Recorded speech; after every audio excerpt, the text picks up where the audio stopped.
Oh no, the customer says bad things about our product. Quick! Attack the customer! Call him names! Punish him! Punish the customer! Get him banned from social media. That's going to sell our product. God. I never thought that this is going to be a stable way of doing business. The first time that I saw something, the customer says bad things about. The first time that I saw something this monumentally stupid was during Gamergate. In fact, that's why I joined Gamergate, because I was a gamer, and you see the 20 publications releasing an article in the same day saying that gamers are evil, gamers are sexist, gamers are a petri dish of people that do not know how to bathe and socialize. And I'm thinking like, okay, well, your gaming magazines, yes, like you're in the business of writing articles from Naruhodo. Naruhodo. So from that day, instead of learning the lesson, many companies decided that they are going to double down and they're going to have this woke version of marketing, and they're going to say that the fandom is actually split between the good people that like the product and the evil people that are the sexist, racist, blah, blah, blah, blah. And the good people need to stick it out to the bad fans, and they need to go watch the movie to support the movie. And this whole concept, by the way, like, it's so fucking grandiose when you think about it. Like, our movie supports women. How? We put a woman into the lead role, and she's black. So all the black people that are in the trailers are going to benefit because Hollywood is making money. I never understood this shit, right? Like, imagine if you have a movie about homeless people, and it's like, we're actually fixing the homeless population. If you don't like the movie, if you don't watch the movie, you're against the homeless people. Isn't that fucking retarded when you say it like that, chat? Doesn't that sound just a little bit retarded? It's like, hey, we're going to make a multi-million-dollar blockbuster film, and it's about a homeless person. So if you don't go watch our movie, it's because you don't like homeless people. By the way, before we get into the article, I want to ask a question. There was this news in Romania. I usually don't talk about Romanian news, but every now and then I think I should. This lady, apparently, she was very old, and as old ladies do, she croaked. Heart attack. But she had 20 cats. And, I mean, why would you... Like, you do realize when you have 20 cats in one apartment, that's torture for the cats. They're territorial creatures. They don't like to share. I mean, dude, can you not limit yourself to, like, 3 or 4? But, okay, right, she had 20 cats. And, apparently, when they found her, she was eaten alive. Well, actually, not alive. She was dead. But the cats ate her, okay? And everyone is now like, oh, my God. And I'm thinking, but this probably happens quite often if you think about it. I mean, how many people don't have pets, right? Like, how many old people don't have pets? I am willing to bet any single person that has a pet and they die of old age and the pet can't leave the house, what do you think is going to happen? Now, sure, you know, like, maybe the pet can take a little toe, a little finger, you know. But when there's 20 cats, then I guess the body displayed a certain visage that the first responders were shocked and appalled by. Sarah J. Jacobson wants to show me that she still has money. Sarah, you're my sugar mommy. Not gonna lie, you're my sugar mommy. The troll toll, you gotta pay the troll toll to get it. See, she's my sugar mommy, chat. Treat her nicely. You know, like, hold on. Let me do something that I did to Billy Odell. Let me see if my sugar mommy is attractive. Then my wife might have problems. You know, if she isn't attractive, then my wife is going to be like, ah.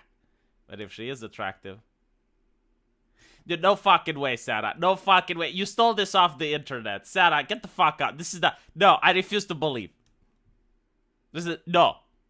You stole it, Sarah. You Googled hot motorcycle lady. Admit it. Admit it. And you took the first picture off Google. You know what? I'm actually going to check, Sarah. I'm going to go to Google Images right now. I'm going to see whether or not this image exists on the internet. Okay.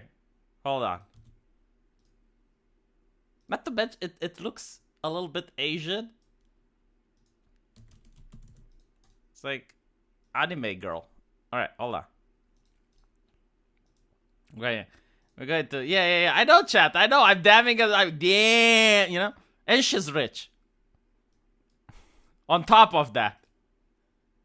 What have I been doing with my life? Okay, Google is searching for the picture.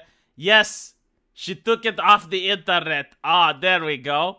There we go, Sarah. You thought you were going to catfish me. It doesn't work, Sarah. It doesn't work. You can't do that, Sarah. Nice choice, though. I do gotta say, like, it's a great...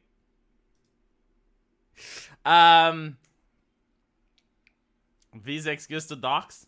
It's not a dox if it's like her public. Is it a dox, Sarah? If it's a dox, I'll take it down. But I don't think it's a dox because it's your public profile, Sarah. Since I moved to Hungary, I can't send super chats to anyone and have to do it through VPN from my Canadian bank. It's almost like they don't want me describing what a Christian ethno-state is like your neighbor. It shouldn't be the case, though. Shouldn't be the case. Oh, it's a bicycle, not a motorcycle. Well, it doesn't matter, Sarah. You should say it's a motorcycle because it's way fucking cooler. It's way fucking cooler. Yes, I caught Sarah in 4K. Stop doxing the Asian supermodel. Oh, well. I don't think I doxed. So, like, I can look at people's profiles. It's a public profile. Damn it, Chad. Don't set rules like that. You're not making me feel bad. Sarah, tell me it's okay. She hasn't responded. This is bad. This is yabai. It's yabai, as the VTubers like to say. Anyway, right. It's pronounced biciclete. Oh, I see. I see what you did there. Did you sell the Bodega Bro stuff? No. Any other questions? Hello, Shinners. Welcome to the show. An Asian supermodel. What's her name? Sarah J. Jacobson. I do dox myself. I think I even showed people the picture of my house. Okay. So. Ta-da! Wait, can I have my chat on this screen as well? Let's see if I can, because I don't want to... I think I scared Sarah J. Jacobson. Okay. There we go.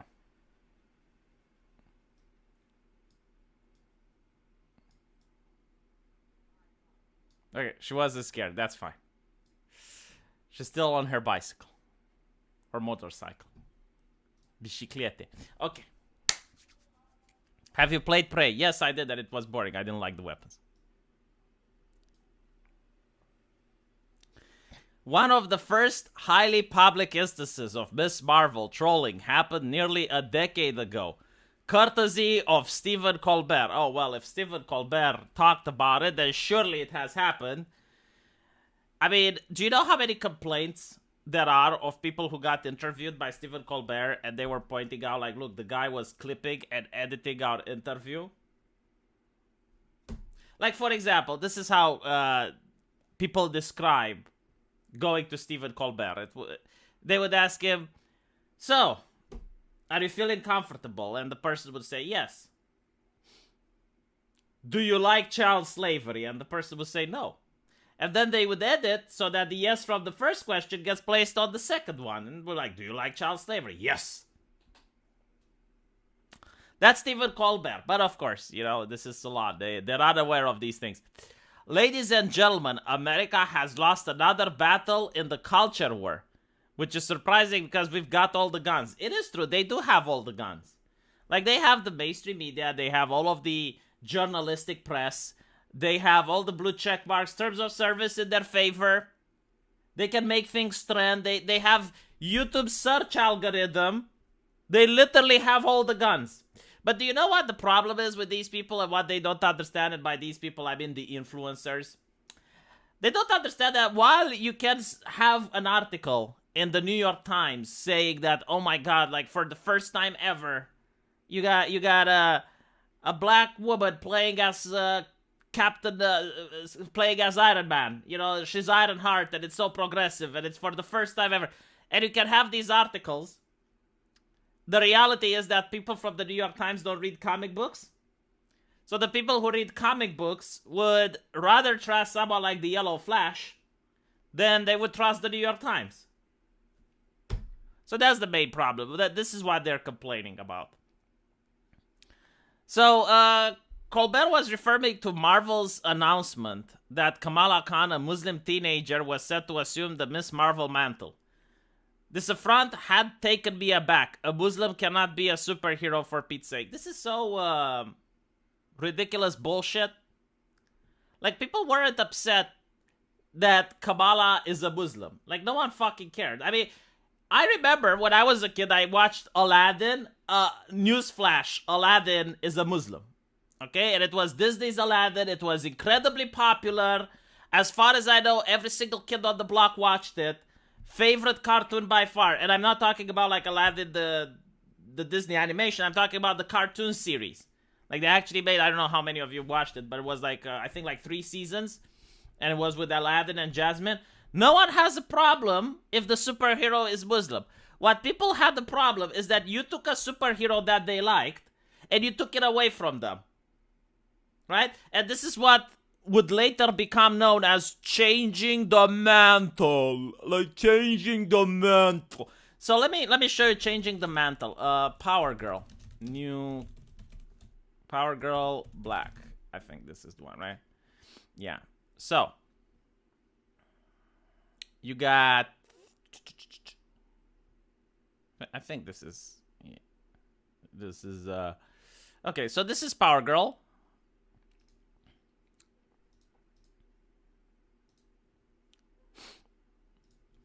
She's very ushi-kushi. You know, she is from an alternative universe, right?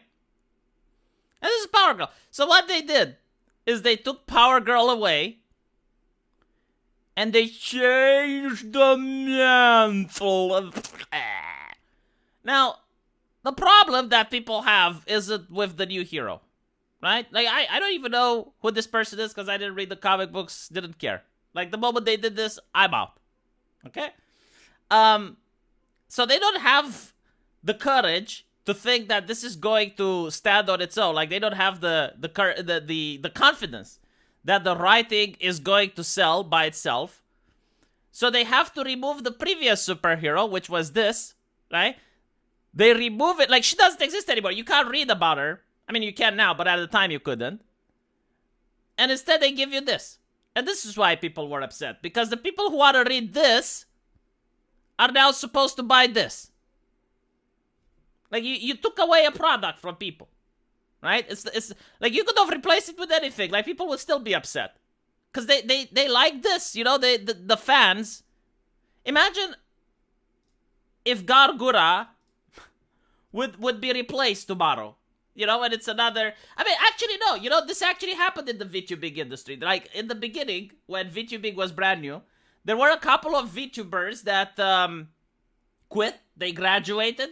And what the company thought in their brainlet idea was to put another voice actor by using the same VTube model. Guess what? People just tuned out.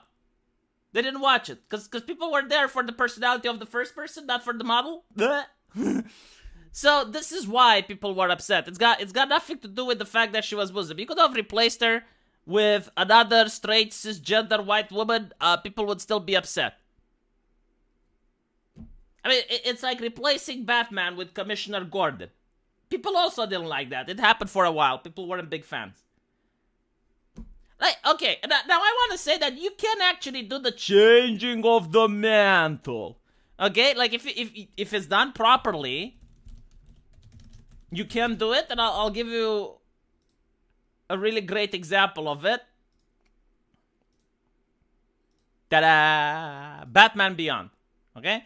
So the reason Batman Beyond works is that, first of all, it's an original concept. Like, it completely changes the whole theme, the whole universe. Now it's cyberpunk. But people who like Batman can still read Batman. Like, you could still buy the Batman comic book while Batman Beyond was running. It was like an alternative comic, right? He didn't replace Batman. I mean, well, in the version of the comic where he starts, yes, he replaced Batman. But what I'm saying is, he didn't replace Batman on the shelves. So when you went to a store, if you were a Batman fan and you don't care about Terry McGinnis, you could still read Batman. And this is why people weren't upset. But had this chucklehead actually replaced the original Batman, and then you can't find any Batman comics anywhere, you have to read Batman Beyond, I guarantee to you people would have been upset. Because you're taking away something from them. And they're not upset like, oh my god, what have you done? They're upset as in, look, I enjoyed this activity, I enjoyed reading this comic book, but now you took it away from me, and I'm not going to give you money. Like, I wish I could give you money, because I enjoy reading your comic, but like, if you're not going to give it to me, then I'm not paying. Bleh. But I'm pretty sure they know this, you know, like, all of this is, gaslighting. It's got nothing to do, oh my god, wait, she's a Muslim. Who cares? And by the way, I want to point out that if you look at the criticism on IGN forums about Miss Kamala Khan, there's people in the Middle East, like, and this is like the overwhelming criticism that I have seen on IGN regarding Miss Marvel. Like, most people are upset that she's an American Muslim. That's how they call her. An American Muslim, a Western Muslim. They say that she's not an authentic Muslim. And this is when you look at people from the Middle East. You look at people from Saudi Arabia, Qatar. Like, that's the main criticism. And it's coming from Muslims. It's like, how are you representing us if you're going to shove in an American Muslim? And by the way, like, I really looked at Miss Marvel, a couple of comics. The first plight which she experienced was getting a pat down at the airport. And that was horrible. And I'm like, wow. It's a good thing it's not 2020 where she has to show QR code, now is it? To be fair, if you think about Green Lantern, do you think about Hal Jordan or Jon Stewart or Alan Scott? DC does this a lot and has forever, but it depends on the writing. Woke writing is bad. Yeah, I mean, I think about Jon Stewart because that's the first Green Lantern that I saw. In Romania, I saw the Justice League, and back then you had Jon Stewart. So that's the Green Lantern in my mind. But with Green Lantern, I don't mind because, again, like, they didn't replace the comic of the Green Lantern. Like, you had the Jon Stewart and a Hal Jordan comic. And you could pick either one. So if you liked Jon Stewart, you could read that comic. If you like Hal Jordan, you could read that. They didn't make it disappear from the shelves. Another plus was that Beyond didn't have the progressive retardation. Batman Beyond was like I don't mind the progressive thing, you know. Like if you make a black Batman, but he's got like an interesting story. Like if Terry McGinnis was black, I wouldn't care. I legitimately wouldn't care. In fact, you can make Batman a woman. You can make Batman a woman. Batgirl and Batwoman are perfect examples of this. They didn't replace Batman the comic. You could still read Batman and you could still read Batgirl. And you can still read Batwoman. Like, there were 3 separate comics coming out, and people could pick and choose whatever they liked. In fact, I like Batgirl because she had 2 reasons which, you know, kept making me read the comic. But still, the customer is always right. No, the customer is a istaphobe nowadays. You need to fight the istaphobes. Miss Marvel cities don't even have the rubber thing superpowers. Yeah, well, the rubber thing would probably look really bizarre on TV, so I kind of get why they got rid of that power. That's not the biggest concern. I mean, she looks ridiculous with that big rubber thing power in the comic books. Like, it looked great in the 90s when you had Plastic Man and stuff, like, but like now it's just, it doesn't work really. The whole, like, let me show you what I mean, right? Just so you can see how ridiculous it looks in the official comic. So Miss Marvel comic. Let's see if I can find oh yeah, okay, here you go. I mean, it looks freaking ridiculous, you know. And just so you know why people were upset, right? This was the previous Miss Marvel, right? So if you like this superhero, if you're a fan and you wanted to read more of this, well, tough shit. Now you're getting this, okay? Like, this is the only thing you can buy. This is the only option. This no longer available. Like, this is no longer a thing. But yeah, so the power of having like elastic hands and stuff, like it looks really bad. It looks bad. So it looks bad in the comics. Now imagine just how bad it could look in the TV, right? So that's something that I understand. I get that criticism. I'm not being very pedantic about it. Comics industry is really suffering now. They can't afford to print 3 versions of Batman anymore precisely because of this crap. I don't know if they do it. I think they might still have like 3 issues of Batman just because Batman sells very well. But when they started the changing of the mantle stuff, the comic book industry was actually doing okay. Like, this is no excuse. I mean, they were making a killing at the time. They were more popular than manga. But they just crashed their popularity. So, no, I don't accept that excuse that they couldn't have done it if they wanted to. Can you still buy digital copies? Yes. By the way, I will show you something that's going to blow your mind. Okay? Like this... This is what they're doing with Spider-Man, and I'm kind of conflicted about it because in a way I think, okay, well, it's not that bad. I mean, I've seen worse.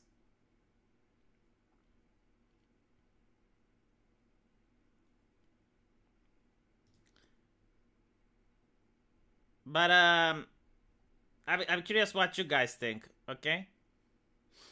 Are you ready? Chat. No, seriously, just stop what you're doing. Look at the screen. This is going to blow your mind, okay? Imagine the most ridiculous thing ever, and it's not going to be as bad as this. Look. This is official, chat. Chat. No, I'm not chat. Stop it. You need to make a poker face. Like, you need to be serious. Look here. Look here, chat. Like, in one way, I'm thinking at least they're trying something new. In another way, I'm like, you know, back in the day, you had various TV shows that had like all these episodes that didn't really have anything to do with one another, but like you know, Star Trek, after every episode it's a new restart. And like you had Xena, you have Hercules, you had Sinbad the Sailor, you had like Andromeda, right? And what they all had in common was that after many episodes, the writers had a creative block and they didn't know what else to do. And they would bring the evil twin from another dimension. And usually that was when the show was about to end. Like, in the last couple of seasons, after they threw every plotline they had, it was the evil twin from another dimension episode. And after that, you knew that maybe there's like 10 more episodes and they're wrapping up the show. Because like that's it. You know, like that is the thing. I think this might be it, chat. I think this might be the version of the evil twin from the other dimension.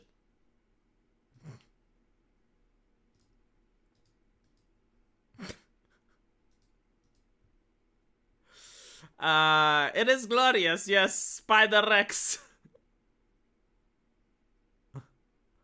Okay, you won. Happy 4th of July. This is not 4th of July. I watched Lotus Eaters, and one of them said that helping Ukraine just prolongs the war. He made an example of a Russian rocket hitting a house in Odessa and killing 8 people. Like, surrendering is an option.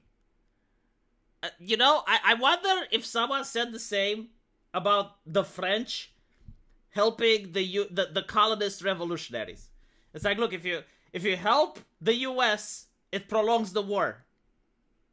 I mean, no fucking shit. Yes, it does. But like, the Ukrainians, they want to win. You know, like, it's such a.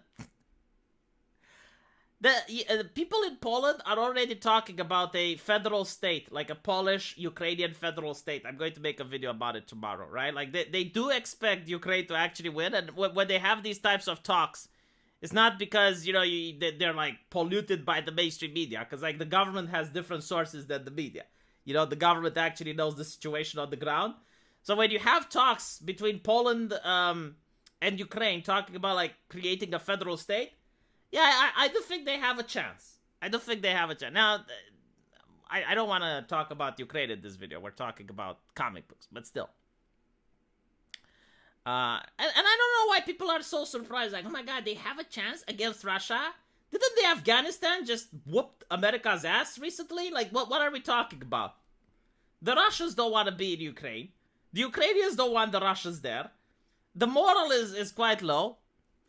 Why they can't understand that a war is not stopped far away from their borders will soon knock into their doors. These times, only we and Arch remain objectives on the topic of war. Yeah, pretty much. I mean, look, the fact that people believe the Russian propaganda that this is about NATO is absolutely hilarious. There was an article which was released on a official website that the Russians use, as, like the Russian government uses as propaganda, and it was released for a couple of hours before taken down because they realized it was a mistake, and it was announcing the victory of Russia in Ukraine because they expected that the Ukrainians will surrender, like in Crimea. That was pretty much the gamble, and they were saying that, oh well, this is about the integration of the Russian motherland because of course the Ukrainians are our brothers and blah blah blah. And I'm like, okay, so it's got nothing to do with NATO, right? Like, Poland joined NATO, and Russia didn't seem to have a problem with it. And the idea, it's like, oh, yes, Russia is winning. I mean, maybe, I don't know, kind of Pyrrhic victory if that's the case, but you do realize that the Russian soldiers right now, they have winter clothing, okay? Like, they didn't expect for this to last this long. Anyway, right.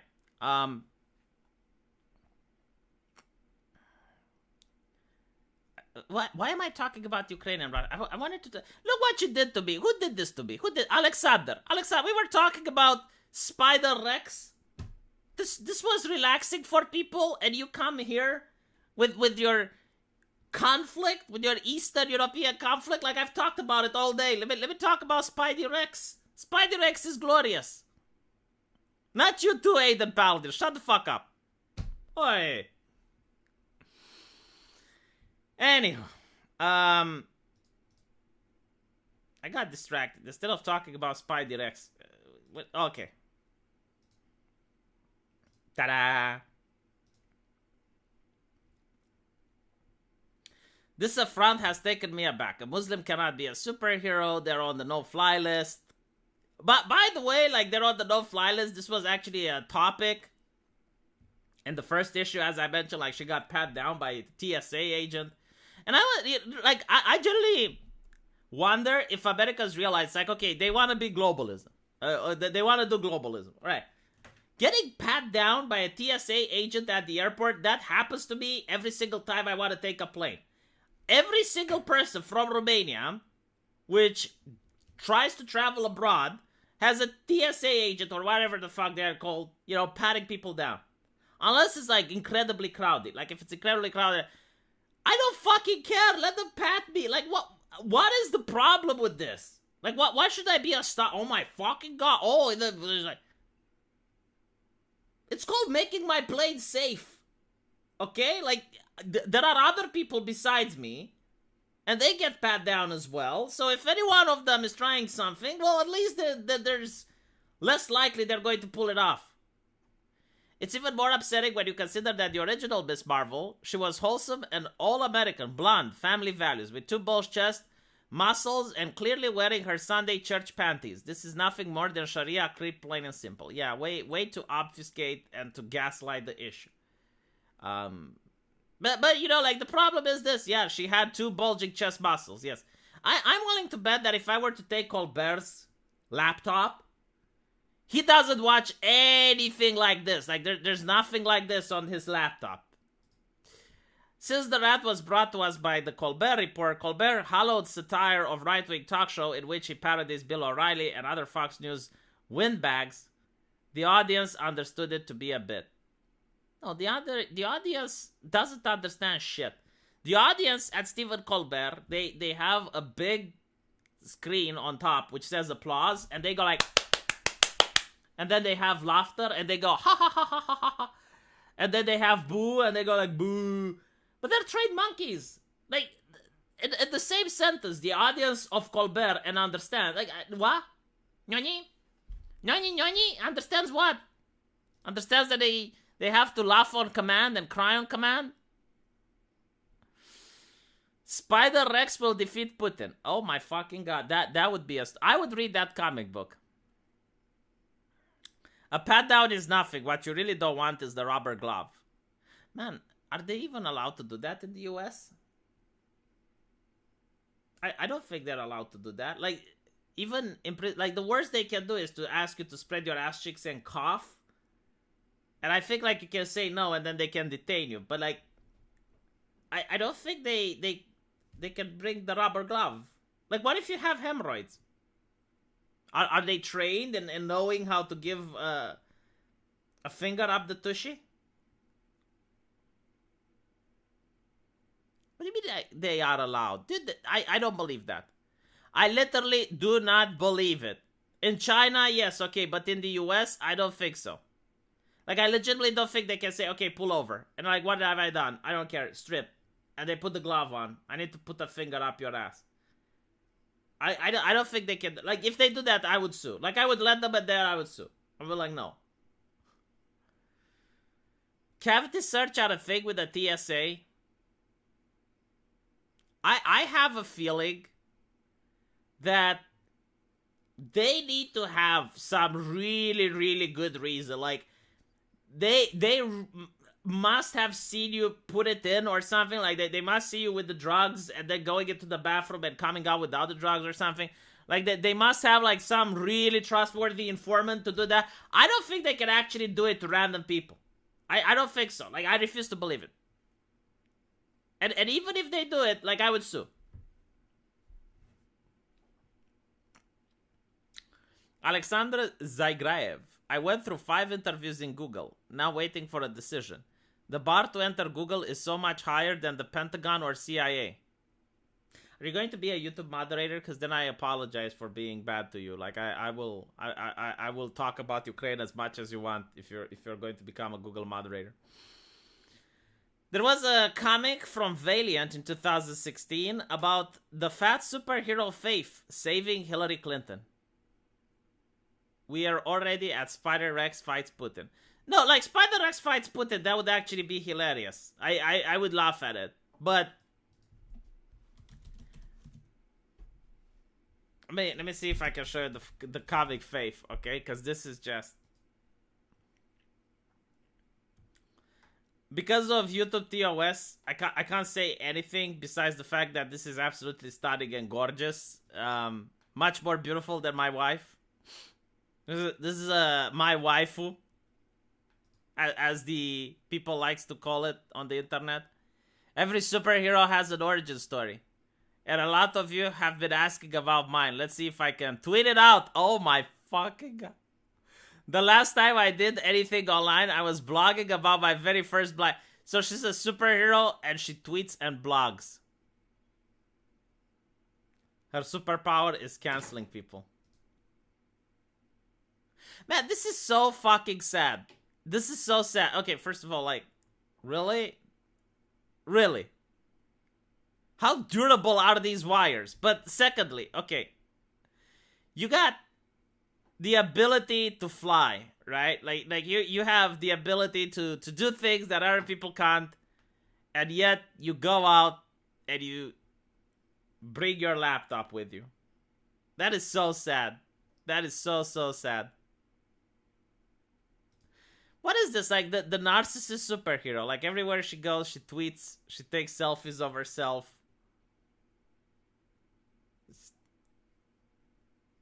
Oh my god. What have I done with my life? Why haven't I read this? Wait, what is this?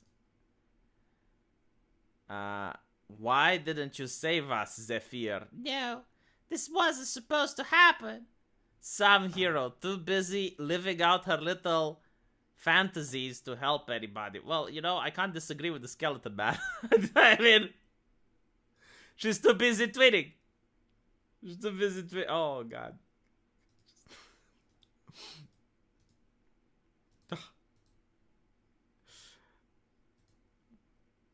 You think she'd have some telepathic internet powers or something? Well, I mean, look, I just understand that I have a very sad life because I find myself sitting at the computer way more than I should. That I have more online friends than I have real life.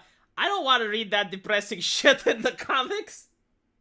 Like, I don't want to see a comic superhero that's in my weight category and doing the same shit that I'm doing. Like, I'm trying to escape from that. When I read comic books, I want to get away from all that nastiness.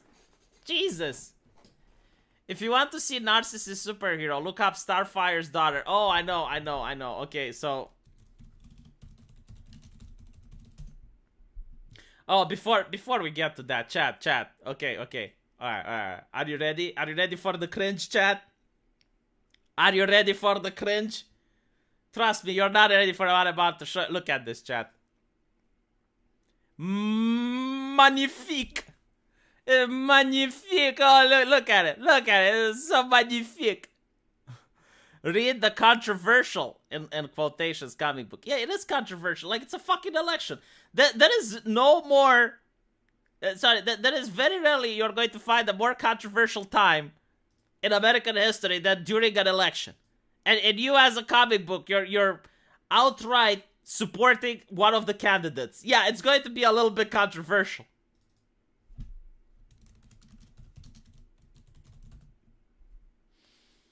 Okay, what else do we got? Oh, yeah. This is the... So, this comic is called I'm Not Starfire. Wait, what the fuck? Did someone, like... Did someone try to redraw the character? I see. Now, the main problem with this is that it's literally a self-insert. Okay? Like, this is 100% the self-insert.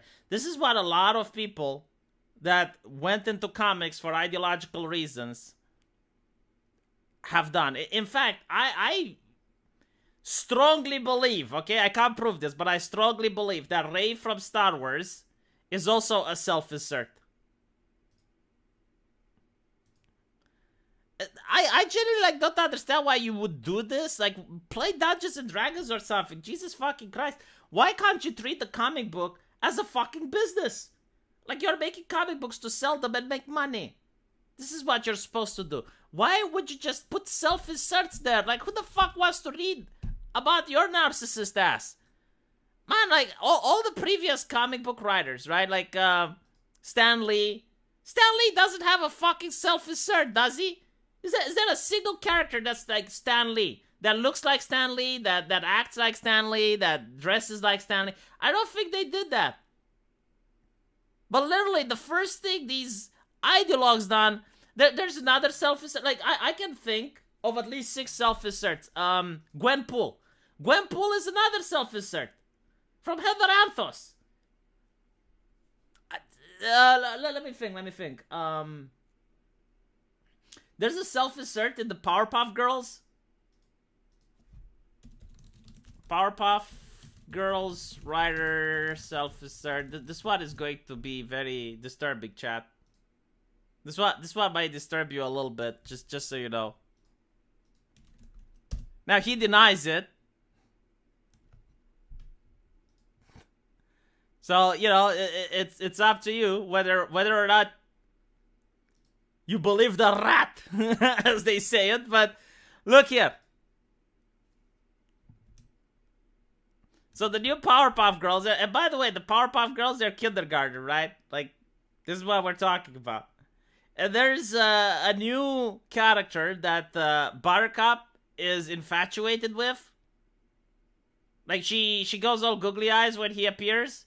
And this is supposed to be the writer. Like, this is one of the writers. And as you can see, it's kind of hard not to draw the parallels.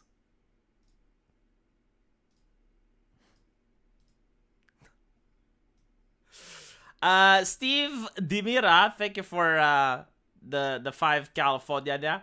Western women are I can't read that. I can't read that, Steve. I'm sorry. The YouTube TOS and cause you know the thing is, like, it's a joke. I get it. Like, I know you don't mean it, but the YouTube moderators don't know it. Like, you definitely mean it. So I will actually have to delete this now because this is hate speech, Steve Dimira. This is hate speech. Removing the hate super chat, Steve. I'm not giving you your money back. You get buyer's remorse, but still, you got more buyer's remorse than other people. Buttercup would have gave. No, I don't think Buttercup is violent. There was actually an episode in the previous Powerpuff Girls, the original one, where there was this guy who was kissing girls at school, and everyone ran away from him because they thought he has cooties. But when the girls realized that he doesn't and he just wants affection, they kissed him, all of them, at once, and that was the episode. But at least it was like another kid from kindergarten, and it was done in a funny manner. It wasn't done in a,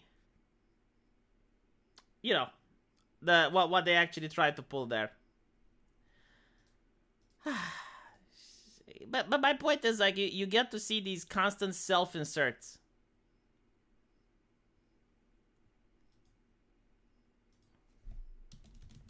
Hold on, I got a message from Flamenco.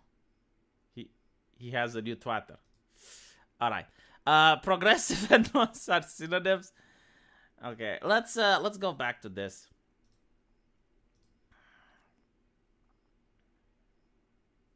Since this rant was brought to us by the Colbert Report, blah blah blah. Nearly a decade later, another group of self-important white guys.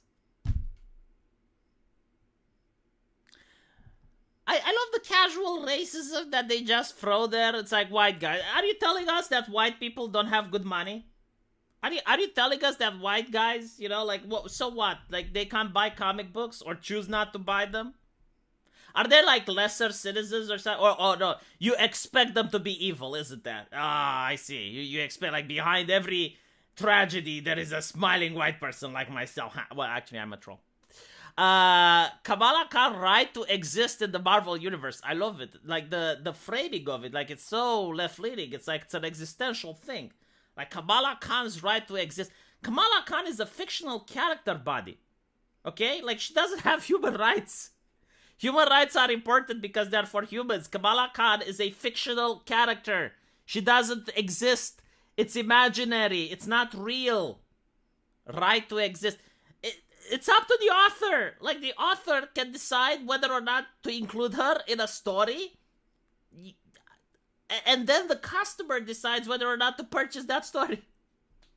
The difference is they're not joking, even if some of them insist that they are. Dude, you're insane. Again, like, I am so bewildered. It's like, Superman's right to exist. It's like, well, Superman isn't real. Alright? It's like saying the boogeyman's right to exist. Like, the boogeyman, you know, he doesn't have human rights because he's not real. He's imaginary. The actors are as varied as their motivations, you see. Some engage in new review bombing, as did Disney Plus. Oh no. You know, this is another thing that I don't get. So you have a company, right? A multi-trillion-dollar corporation like Disney. And you're telling me that their entire marketing, their entire, like, apparatus to promote a product, and where they pump hundreds of millions of dollars in it, gets taken down by a couple of chuckleheads review bombing them on Rotten Tomatoes? Like, is this where we're at? Is this where we're at? So you're telling me that Disney makes these awesome movies. Why is it word of mouth then traveling? Like, who the fuck cares about Rotten Tomato at that point? I mean, let me give you another example. Let's look at the opposite. So, for some reason, this never gets cold as review bombing?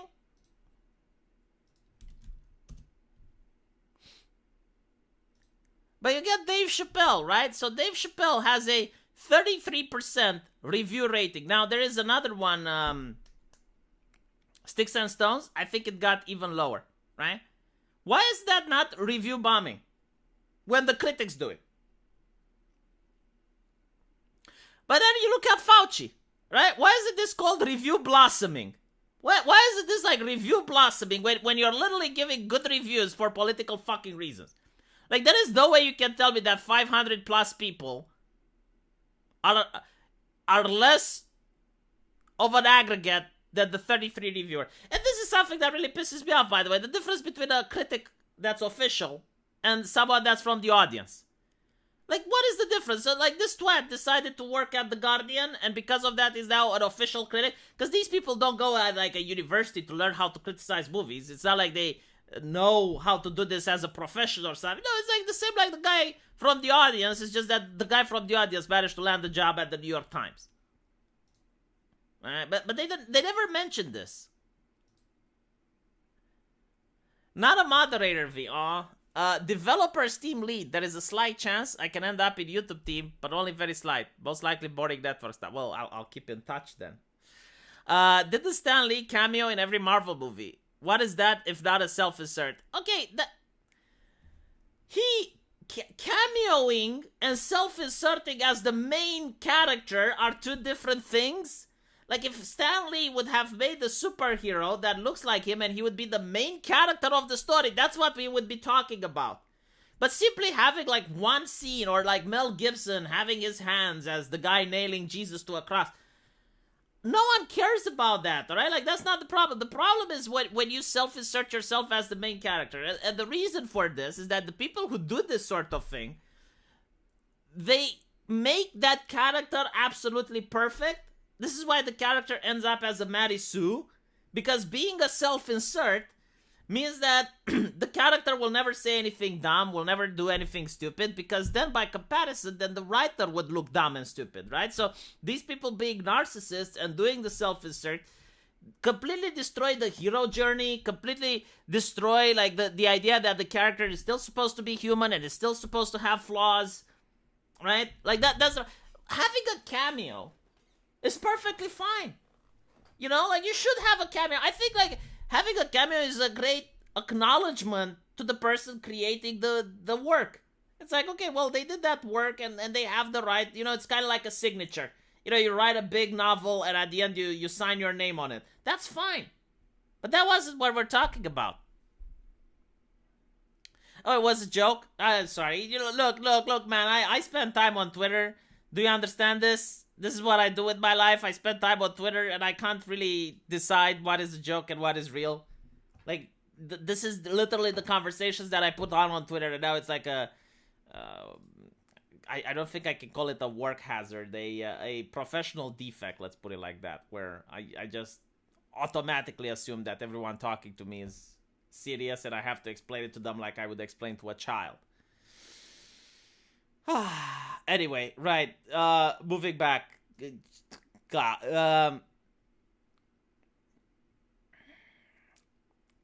Others camp out on Facebook groups that have been recycled to manufacture the illusion of inflated offense. I don't think there's an illusion of inflated offense. Dude, it translates into the sales, okay? Like, if a movie is good, there is no amount of people that can shit-talk it in order to make it flop.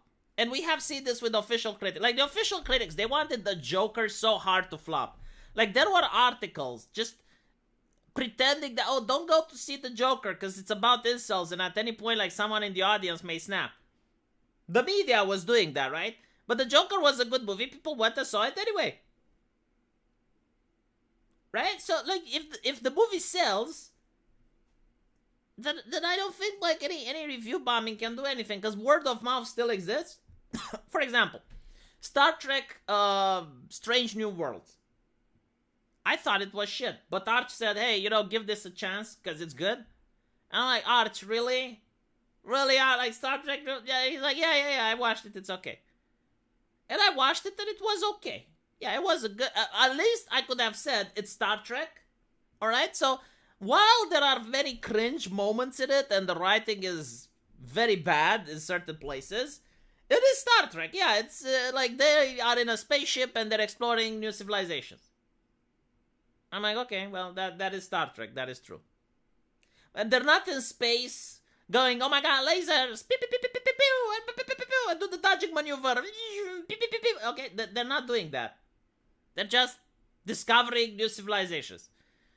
Writing is still shit, but it's better than discovery. My point is, if you put out a good product, people will watch it. The Mandalorian, okay, a better example. The Star Trek one may not be something that most people agree with, but The Mandalorian. So I decided to tune out from everything Star Wars related because it was shite, right? And all of a sudden, all the people that I talked to are like, hey, The Mandalorian is actually really good. You should check it out. I'm like, fuck off, it's Star Wars. Who watches Star Wars in 2022? No, V, you don't understand. The Mandalorian is good. I watched it. It's like, holy shit, The Mandalorian is good. So my point is, like, even if like something gets bad reviews or even if something has a stink over it, if it's good, people will watch it.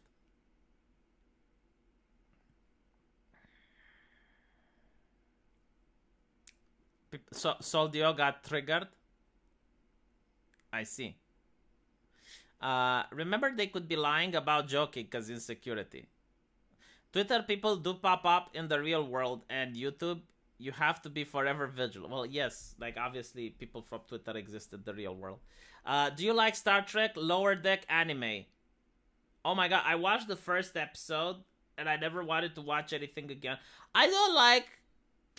I know that some people enjoy the concept of progressive humor, and progressive humor is like, OMFG, it's so random, LOL. Like, let me show you what I mean, right? So, I think Thundercats, right? Like, Thundercats has the hallmark of this shite. Thundercats roar intro, right? So this is the type of humor that I hate. It's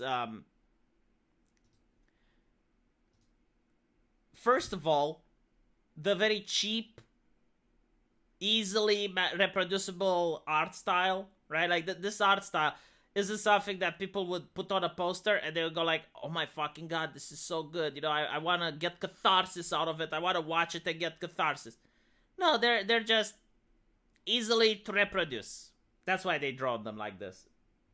And they also draw the shittily. 1, 2, 3, 4, 5. There's another picture where he has 6 fingers. But anyway, right, so the LOL so random humor, right? Let me show you. So it's on a planet, it explodes, right? You get these people flying in, and now there's a spaceship following them, and it's pew pew pew, and oh my god, look, they crashed, and now they're coming out, and it's like, this is it. Like, this is made for people with ADHD, alright? Like, people who can't just think for a second about what's going on. You don't have time to think. Now, what do you say we watch a little video clip? Actually, I don't have any idea what this thing is. Let's see if it works like this! Oh my god, so random, LOL. Yep, guess it does. Yeah.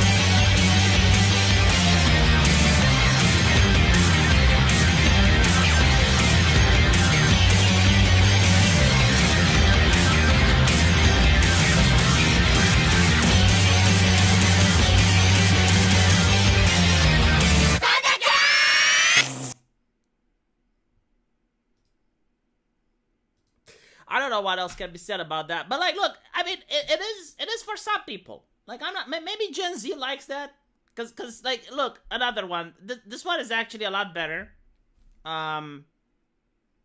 Star versus the Force of Evil.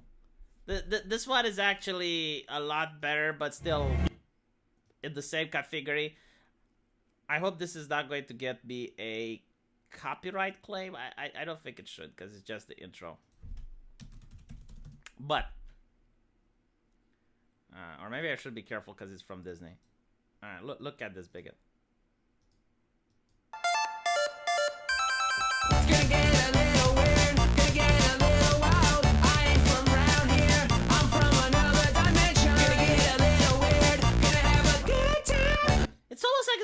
the same cartoon, isn't it? It's literally the same fucking cartoon. Like, everything is happening. LOL, so random, right? Like, she's here. She got this magical Sailor Moon bullshit, and she's zapping this midget in the ass. And because, like, immediately, like, she doesn't even finish zapping him, and there's, like, little toads coming out from the rainbow. And her mother is here, and just pushing her away, and just pushing her into this other dimension. Oh, look, she met someone. And like, the guy tries to attack her, but then it's a girl, and he's happy. And now they're off on an adventure, and it's moving around. And like, look how much I need to talk to just explain whatever fuck happened in 10 seconds. Literally just 10 seconds. Like, there's so much going on. Brain overload. Fucking the TikTok of anime. Look, the problem is that, as I mentioned before, like, there used to be a time when everything had to be dark. Like, everything was, like, the New 52, I believe. You know, DC Comics, it was focusing on, yeah, let's make everything dark and edgy. And edgy and dark. It's like Superman, but he's dark and edgy. And I'm like, okay, you know, fine. It was boring after a while. But now it's like everything is LOL random Marvel humor. And the problem is, like, I want the dark edgy back now, because at least that wasn't so cringe. I mean, let me show you the dark edgy, okay? This is the dark edgy. Here you go. So, Batgirl is taking a piss on a pregnancy test, and it's positive. I'm 7 weeks pregnant. I'll have to congratulate Dick. He's only been back for 3.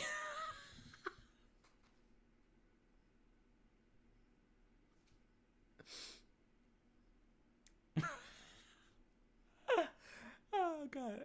And by the way, the reason that she was pregnant is because she had sex with Bruce. So dark, so edgy. It was but this was like gross. Oh, you can't handle mature themes. Oh, mature themes are gross. The thing is, like, when you think about it, Dick was the adopted son of Bruce, and Bruce just fucked his girlfriend. So yeah, but it's not funny. It wasn't like LOL, oh my god, so random. Joker is the father? No. That would have been a lot more proper, so to speak. But no. Hello, Veraldo Anconide. I was just thinking about what do you mean that isn't dark? What do you mean that is dude, if your girlfriend had sex with your adoptive father, I would think you'd find that to be pretty fucking dark. You'd lose faith in humanity. Family is just a word, LOL. In the comic where Batman sided with Antifa in that same issue, when he returned to the Batcave, he said the city was crimey. Oh my fucking god. Yeah, this is from a more recent comic book where you have like Antifa riots going on in Gotham, and Batman just walks past people stealing TVs and shit, and he justifies it. It's like, I'm not going to judge these people. They're just, you know, trying to make ends meet. I have more important fish to fry. Like, if you were to just prioritize, like, yeah, well, we need to stop the Penguin or whatever, and that would have been fine. But no, like, he literally justifies looting. And then he goes to the Batcave and says, like, the city is crimey.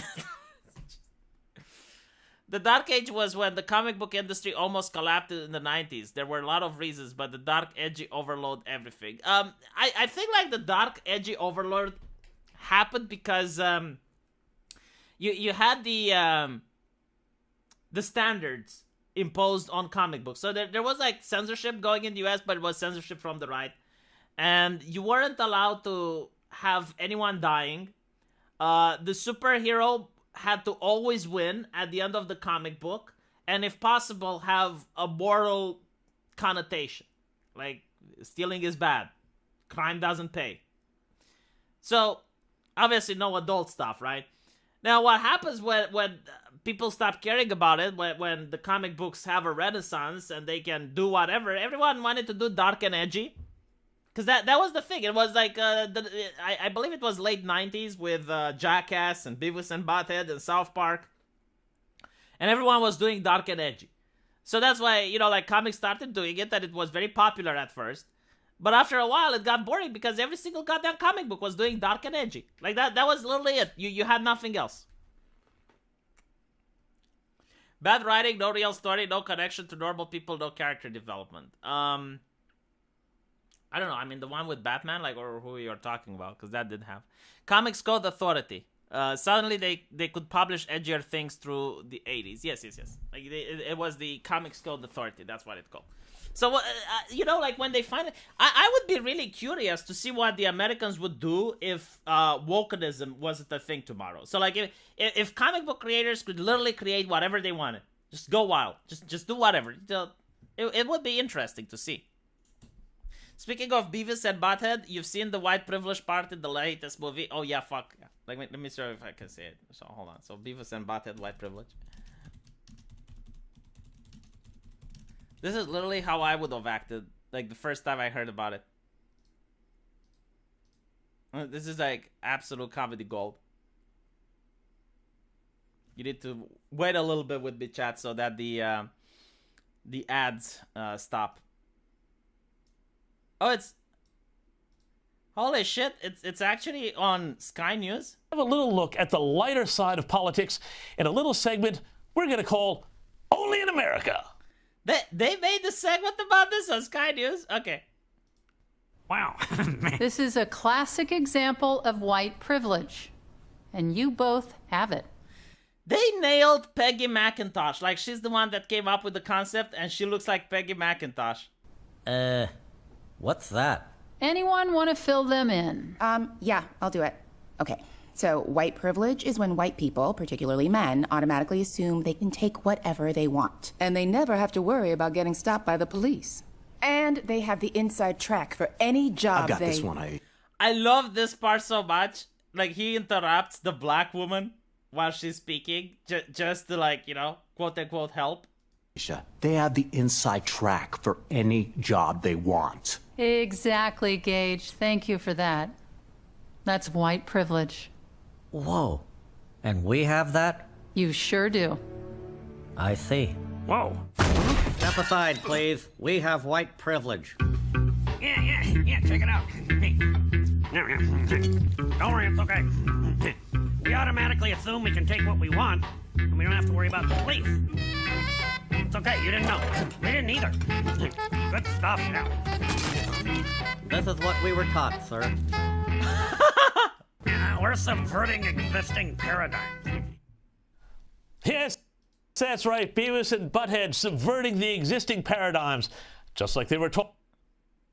That, you know, like, I always thought, like, this is why it's bullshit, because if people genuinely believe they have white privilege, that's how they would act. Like, honestly, if you legitimately thought that the law doesn't apply to you, like, this is what I would do, okay? If I thought that the law doesn't apply to me, I would probably not do any major crimes just because I have, you know, my moral compass and whatnot. But I wouldn't give a shit if I crossed the street on a red light, you know? Like, all of a sudden, like, I would start littering and stuff. If like I knew that I'm never going to get punished for what I do, right? I would take the bus without a ticket. But, you know, like, the punishment prevents me from doing that. But if you're like, oh, you have white privilege, you can do whatever. Oh, well, okay. Thank you, Jeff Kaplan, for becoming a member. We should all act like that. It would stop brainwashing. I'm really curious, like, how people would react if like, can you imagine, like, if every single class teaching white privilege would have, like, 5 or 10 people just walking out of the class and acting like they have white privilege? Like, I'm really curious, like, how it would be, and then they would go, you know, like, in the principal's office, and they would be like, well, that's what the professor said. Like, they said we have white privilege. They said we can actually do these things, and we won't get punished.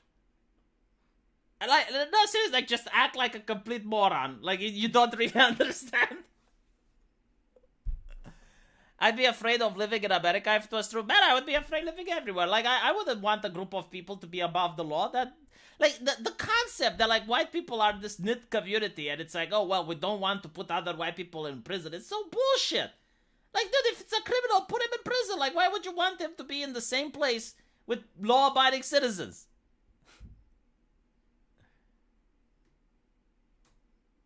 Does that mean I can honk boobas at random and get away? No worry. I think you can honk boobas.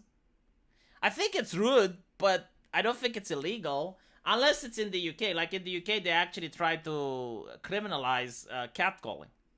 And I think like catcalling is including honking your horn and shit. By the way, do you know why? Because I always wondered, like, why the fuck are men honking their horns? Like, why are they doing that? You know, like, there's a pretty lady walking by and there's, like, people honk. I'm like, dude, it's so fucking obnoxious, right? Like, why do they do that? And then I found out some women respond to it. Like, some women put out what they find. And I'm like, really? Okay, well, now we know. So anyway, Obi-Wan Kenobi star Moses Ingram was their most recent target, and her harassment at Disney's response. Yeah, okay. By the way, there's the way the media frames this as if that umbrella guy receives daily harassment. There's that Star Wars girl receiving daily harassment. You're never going to hear their stories, right? It's the fucking internet. Of course there's going to be harassment on the internet, but this is like such a cliche thing. Why is it only Disney's actors getting harassed? It's almost like it's part of their PR campaign, isn't it? I refuse to believe it. Am I allowed to believe that this didn't happen or it wasn't that bad? I mean, I don't think she got worse than what I get. Let's put it like that. It's the internet. Everyone gets it. You have the report feature. You have the block button. And she's, what, isn't she a millionaire? Moses Ingram? Like, am I supposed now to care about billionaires? Like, I'm sorry, but I have only enough empathy for 100,000aires. You know, like 100,000aires, that's the highest I go. If you're a millionaire, I don't care. Like, you have money. Go cry in your bags of money. Jesus Christ. I don't send harassment her way, but like, it's kind of like it's justifying. Like, they're trying to say, no, the movie is really great. And you should watch it out of pity. Like, this is how they're selling it, right? You should watch it out of pity because bad people were attacking this actor. And if you want to help this actor, go watch the movie. I'm not going to watch it. Like, I'm sorry, I don't care about this shit anymore. Obi-Wan Kenobi. Did I ask for an Obi-Wan Kenobi? Did I ask for this? You got Mace Windu, okay? Like, if you literally wanted something cool. And this is something else that I don't understand, right? Like, Star Wars is having racists in the community, like fucking really?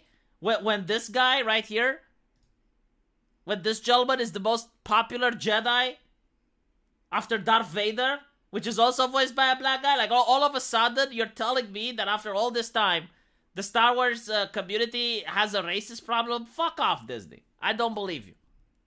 You're full of shit. By the way, let me show you something else about Star Wars.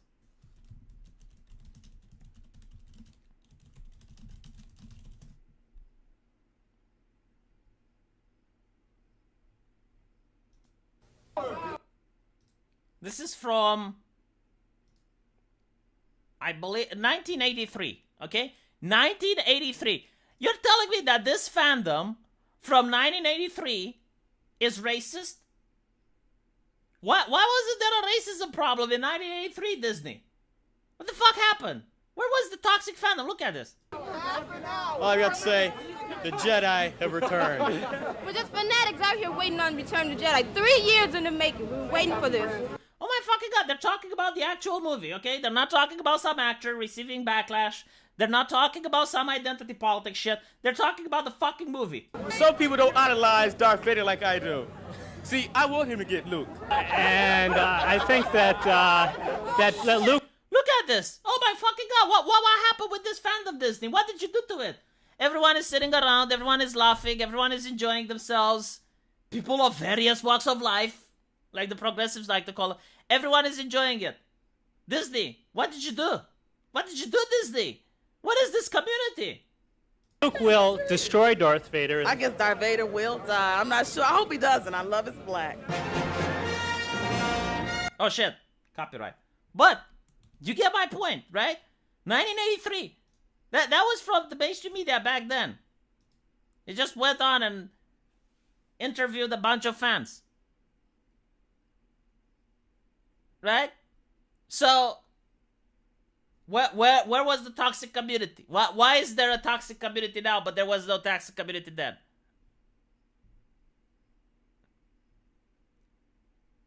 Just roll up the Empire did nothing wrong. I want Vader to win. Oh my god, so good. Back then it wasn't Disney. Yeah, like I am literally believing, very cynically minded, that literally this thing is Disney PR. Like, let me show you something else that was done before this. So, Geekergate. I love this. Like, if you Google Geekergate, you're going to find this. Give me a second. I'll show you.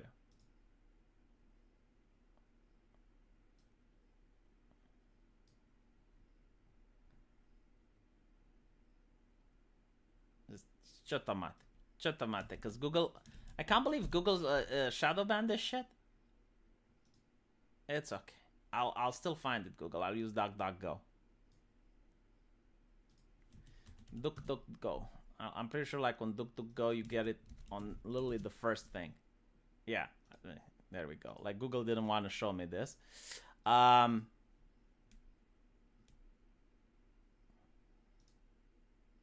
So, Geekergate. Tell me if you heard this before. Social justice criticism. The IP is criticized for being racist, sexist, misogynistic, homophobic, and other things. Right? So you have like in the media, this is problematic. And then all of a sudden, the IP goes like, okay, well, how can we fix it? Put us in charge. Hire us. Right? So they start hiring advisors and counselors and ideologues. And all of a sudden, the IP is about to undergo a reboot, reimagining, remake, or whatever, right? So now it's a spin-off. Now it's like, okay, it's Star Wars, but it's Obi-Wan. The Barnacling. Social justice barnacle themselves to the IP, both within its production and within the fan base, and start lecturing longtime fans. Longtime fans of the IP voice legitimate criticisms. A large fan backlash is created when the social justice activists, both within and without the production, falsely accuse critics of being racist, sexist, misogynistic. The media publishes pieces declaring that the backlash doesn't exist, just a bunch of trolls, just a couple of loud voices. Media publishes pieces instructing others to ignore the tiny vocal minority. Blogs and websites delete, otherwise redact critical comments and posts in discussion forums against the aegis of hate speech. This causes the backlash to grow. The rank-and-file social justice activists get heavily involved in shouting down critics and creating false flags and hate hoaxes in an effort to discredit critics.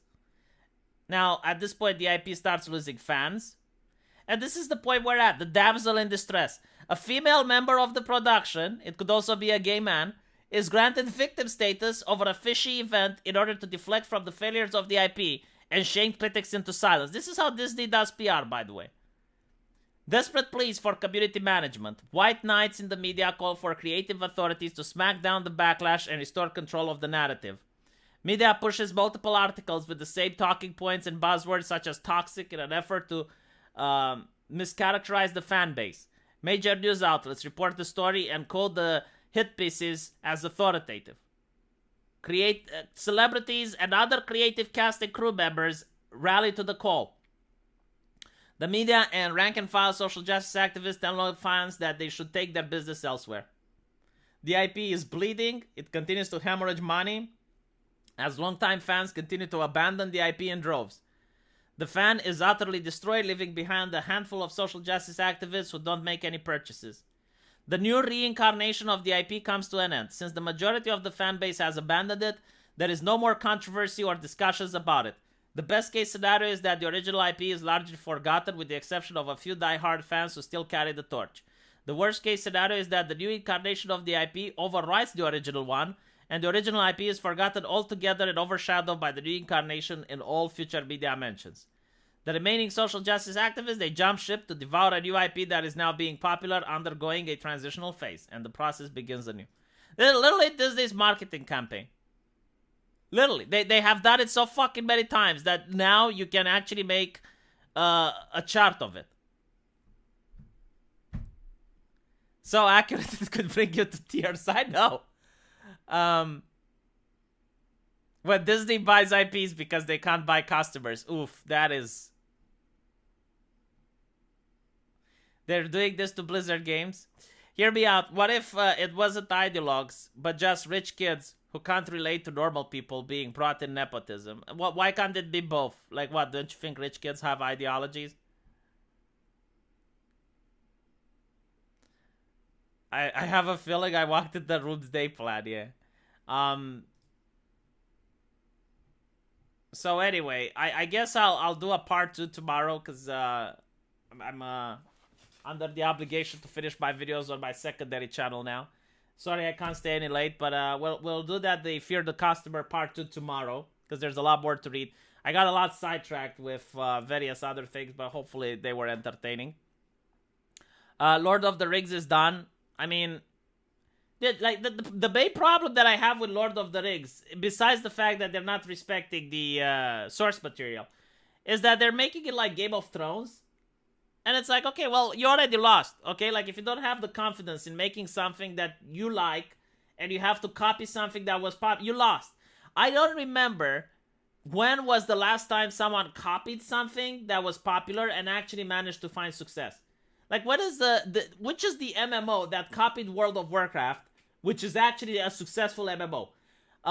Which is the TV show that copied Battlestar Galactica and was actually popular?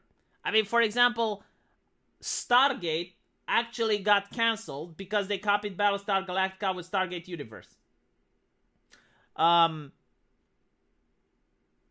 Zombie movies, right? Like a lot of zombie TV shows came out trying to copy The Walking Dead. None of them was successful. Like, that's the main problem. You can't just look at, oh, well, I like Game of Thrones. Game of Thrones was popular. Oh, let's have Lord of the Rings, but like Game of Thrones. They can't adapt any book of Lord of... They don't fucking make the thing. If you can't adapt any book of Lord of the Rings, don't fucking make the thing. It's so dumb.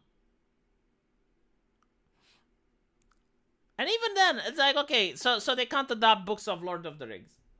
They're looking at, like instead of coming up with an original story, they're like, oh, what's popular? Hobbits. Hobbits are popular. I mean, do they make sense? No, but we want hobbits. Because Lord of the Rings means hobbits. They could have made Trents. Or any other cool thing. No, hobbits. It's Lord of the Rings. We need hobbits. Like, when you start wondering, like, what do people like, you already lost. Okay? You need to create a story that you believe in. When I made my Dungeons and Dragons campaigns, I never thought, it's like, okay, but what would the players want? I'm like, no, I have an interesting campaign. I think they might like it, and that's it. Amazon's Lord of the Rings can't adapt any book, so they have to write their own thing, and they can't write. Yes, it's painfully obvious. Hobbits. Not just hobbits, but black hobbits.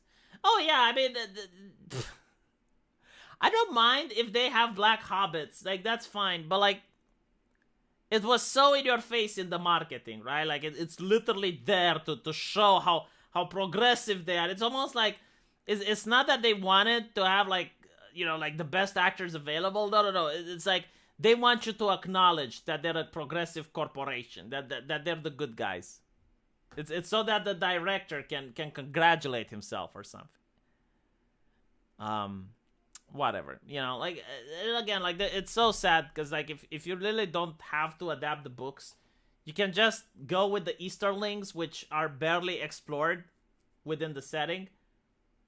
So they could have just, because I know, like, the books mentioned there are a couple of Easterlings that, like some of the wizards went and convinced the Easterlings not to ally with Sauron, and that would have been an interesting story.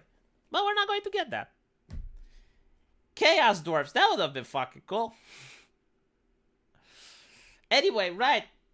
Hopefully you guys enjoyed this. Of course there's going to be gay hobbits. Dude, it's Amazon. What do you think? Hopefully you guys enjoyed the stream.